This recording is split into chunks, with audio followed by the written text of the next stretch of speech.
بسم الله الرحمن الرحيم الدولة يا halkan aynu ku sugannahay waa bartamaha xaafadda Masallaha waa wado hadda socota oo ay dhisayso dawladda hoose ee caasimadda Hargeysa ee uu garwadeenka u yahay Cabdikariin Axmed Mooge waxay ka mid tahay waxqabadka maayirka caasimadda Hargeysa Cabdikariin Axmed Mooge waad aragtaa shaqaalihii ayaa hadda gacanta ku haya oo ku jira si toos ah ayaad ugu daawanaysaa bartan YouTube ku leenahay Bino Live News wadadan waxa dhisaya dawladda hoose shaqaalihii ayaa hadda ku hawl jira waxaanu halkan kula kulanay shaqaalaweynaha dawladda hoose ee caasimadda Jamhuuriyadda Soomaaliland ee Hargeysa runtii waad aragtaan si fiican ayay u socotaa wadadu ama iyagoo shaqaaluhu noo sheegay inay wadadani tahay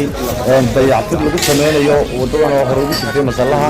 oo dhinaca dawladda Masallaha ugu kacda ayay muslimiintu xaqiijinayeen inay dayactirayaan wadadan